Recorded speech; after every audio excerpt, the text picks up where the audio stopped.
following program was produced by the United States Courts.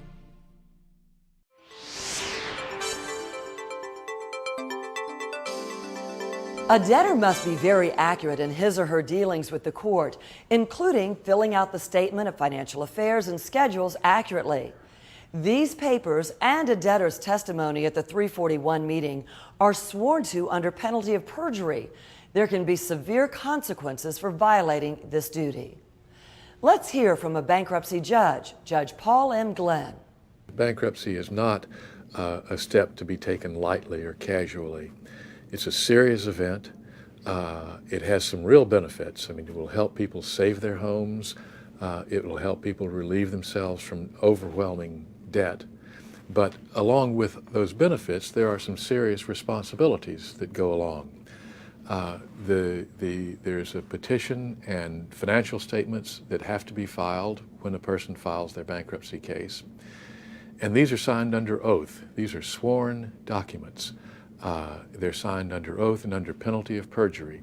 Sometimes people will transfer vehicles or personal property or things to their relatives or their parents or their kin to hold for them for a period of time while they go through bankruptcy. That is clearly a non-disclosure of assets and is a bankruptcy fraud. So any transfers that have been made within the last period of time have to be disclosed on the schedules.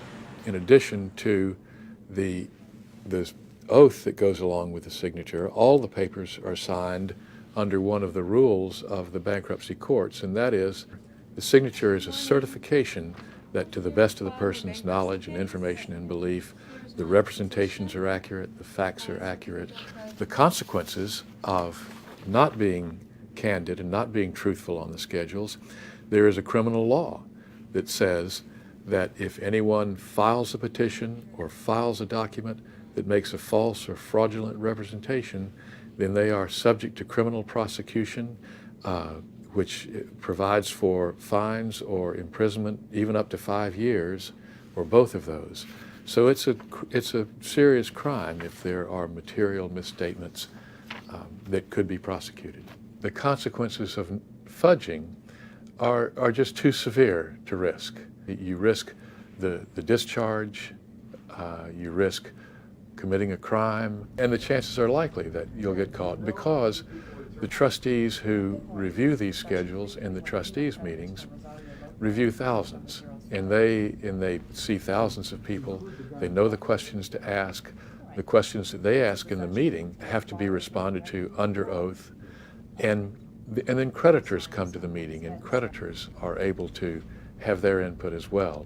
The likelihood that non-disclosures will be found, and if they are, then there are serious consequences to that.